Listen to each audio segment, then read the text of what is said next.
गमी हो जाती है तो वो रोता है। महाराज गुरु रविदास जी फरमाते हैं, कहे रविदास, मन वच कर्म रस कसई लुभाना, बिनस गया जो कहा समाना। ये मानव चोला तुमने पाया है, मन से संभलने की जरूरत है, वचनों से संभलने की जरूरत है और इंद्रियों से भी संभलने की जरूरत है। अगर इन तीनों में से किसी एक से भी गलती हो गई तो उस एक का प्रभाव इन तीनों पर पड़ता है। मन से हमने किसी के बारे में गलत सोच लिया तो वो सोचा हुआ हमारी जिह्वा पे आ जाता है और वो वचनों के रूप में हमारे मुख से बाहर निकल जाता है। हम बुरा बोल भी जाते हैं और इतना ही नहीं है, हम इंद्रियों से भी बुरा कर बैठते हैं। गुरु रविदास महाराज फरमाते हैं, मनसा वाचा कर्मणा, इनसे संभलने की जरूरत है। कहे रविदास, बाजी जग भाई, बाजीगर सो मोह प्रीत बने आई। संत में और संसारी जीवों में इतना ही अंतर है कि जो संसारी जीव हैं वो संसार रूपी बाजी में अपना मन लगाए हुए हैं और जो संत हैं वो संसार रूपी बाजी को बनाने वाले परमात्मा रूपी बाजीगर में अपनी प्रीत लगाए हुए हैं।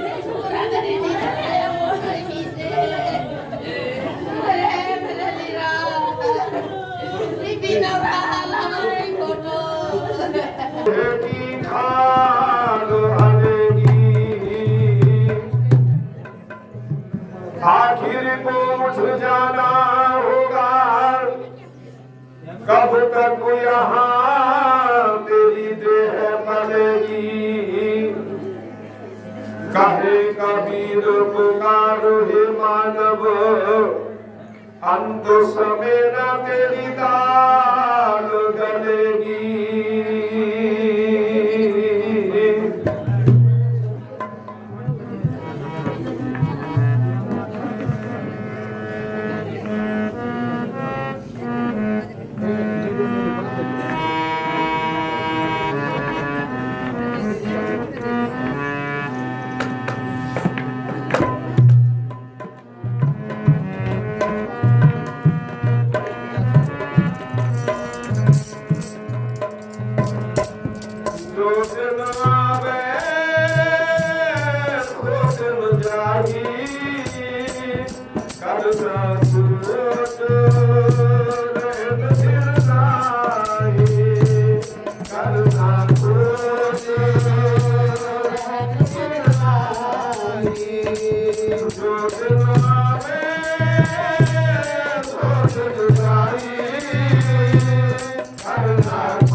सदगुरु रविदास जी महाराज इशारा कर रहे हैं, ये जो जीवन है क्षणभंगुर है, कुछ पता नहीं कब कहां और कैसे इसका अंत आ जाए।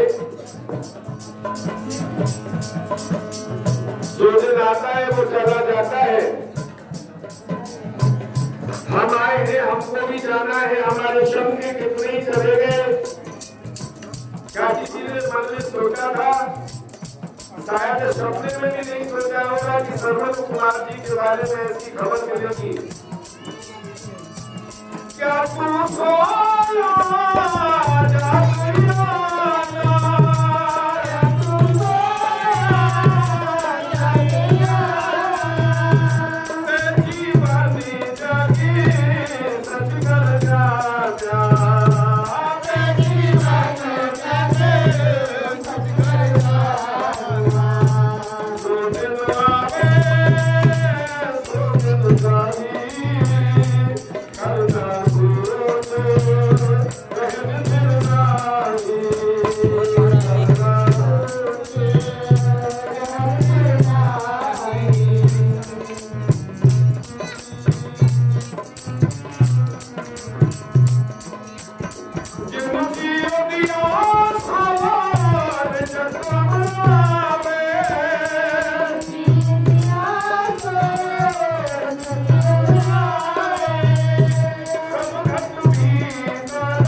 आदरणीय धर्मबंधुओं, श्रद्धांजलि सभा में उपस्थित माता और बहनों, आपको पता है आप कहाँ आए हैं? एक जवान मौत हुई है, तुम्हारे होठ बंद नहीं है, कलर में आ जाता, सुनहरी कलर में आ जाता है। गुरु रविदास जी कहते हैं वो दिन का तरुण अवस्था है,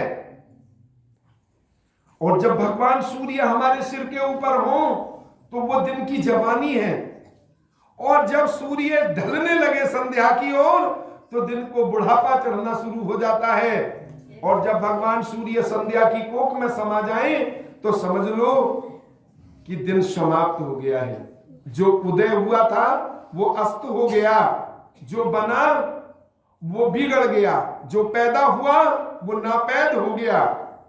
उस दिन की तरह ही हम इन चारों अवस्थाओं को भोगते हुए एक दिन जन्म के साथ मृत्यु को प्राप्त हो जाते हैं।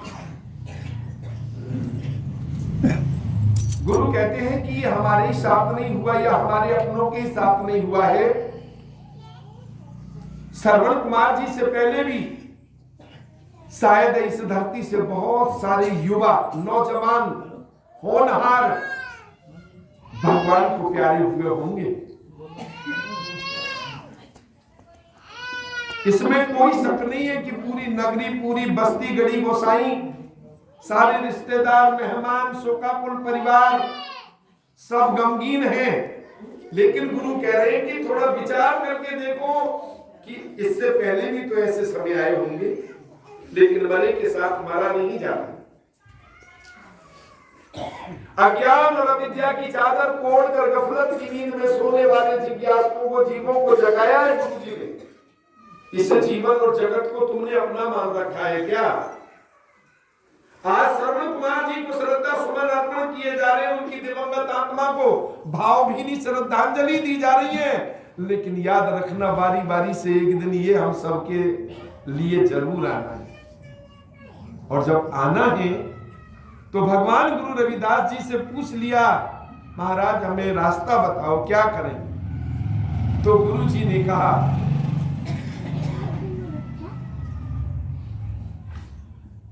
मुकंद मुकंद जपो संसार, बिन मुकंद तन होए ओहार। सोई मुकंद मुक्ति का दाता, सोई मुकंद हमरा पित माता। परमात्मा का नाम जपो प्यारे हो। ये जीवन परमात्मा के नाम के बगैर अकारथ जा रहा है। वो परमात्मा ही हमारा सच्चा माता पिता है, वही हमारे मुक्ति का दातार है। जीवक मुकंदे मरत मुकंदे, ताके सेवक को सदा आनंदे। वक्त चाहे परिवार में किसी बच्चे के जन्म लेने का हो और चाहे परिवार से किसी की विदाईगी का हो, अंतिम विदाईगी का यानी मृत्यु का, दोनों ही अवसरों पर हमें भगवान का नाम लेना चाहिए, परमात्मा का नाम लेना चाहिए। अक्सर देखने में ये आता है कि घर में कोई बालक जन्म ले ले तो उस समय बड़े डीजे बाजते हैं, बड़ी पार्टियां चलती हैं, गुरु जी को भूल जाते हैं, परमात्मा को भूल जाते हैं और नाना प्रकार की चीजें हम करने लग जाते हैं। लेकिन गुरु रविदास जी ने कहा नहीं, परमात्मा का नाम जपो, गुरु का नाम जपो। जो आया है उसके लंबी उम्र की प्रार्थना करो, उसके सुखद जीवन की प्रार्थना करो, उसके उज्जवल भविष्य की प्रार्थना करो। ये अपने कुल का मान बढ़ाए, अपने राष्ट्र का मान बढ़ाए, उस बच्चे के लिए दुआएं मांगो। और अगर कोई चला जाता है, किसी भी अवस्था में गया है, उसके जीवन मुक्ति की प्रार्थना करो। ऐसा गुरु जी ने कहा। जीवक मुकंदे मरत मुकंदे, ताके सेवक को सदा आनंदे। मुकंद मुकंद हमारे प्राणम, जप मुकंद मस्तक निशानम। शेव मुकंद करे बैरागी, सोई मुकंद दुबंद हल्लादी। एक मुकंद करे उपकार, हमरा कहा करे संसार। मेटी जात हुए दरबार, तू ही मुकंद जोग जुगतार। उपजा ज्ञान हुआ प्रकाश, कर कृपाली ने कीटदास। कहे रविदास अब तृष्णा चूकी, जप मुकंद सेवा ताहू की। जीवन का सार परमात्मा का नाम जपने में है। जीवन का सार अपने तन और मन को गुरु के चरणों में अर्पण करने में है। इसलिए मेरा निवेदन है, मेरी हाथ जोड़कर आप सबसे प्रार्थना है, छके पेट का भोजन कुछ नहीं, टूटी खाट का सोना क्या। हुस्न कहे खुदा मेरा जाने, अब मरे हुए को रोना क्या। हमारे रोने का प्रत्युत्तर कोई सामने वाला न दे पा रहा हो तो फिर उसके लिए रोने से हासिल तो कुछ होगा नहीं। अगर रोना है तो भगवान गुरु रविदास के चरणों में बैठ करके रो मेरी बहनों। मेरे भाइयों, इनके चरणों में बैठ करके रो, तुम्हारे एक एक आंसू का हिसाब होगा। ये आंसू बहुत कीमती है, इनको व्यर्थ ना गवाई। महाराज का नाम हो इन आंसुओं में। ऐसा कौन हमने दोष किया था, हमारा कौन सा प्रारब्ध खोटा हमारे सामने आ गया जो ये जीवन नैया हमारी बीच में डूब गई। कारण तो कोई ना कोई हमारा ही है। इसलिए जिस रास्ते पर तुम चल रहे हो, परमात्मा का नाम ही तुम्हारे इन कांटों से तुम्हें फूलों की ओर ले जाएगा।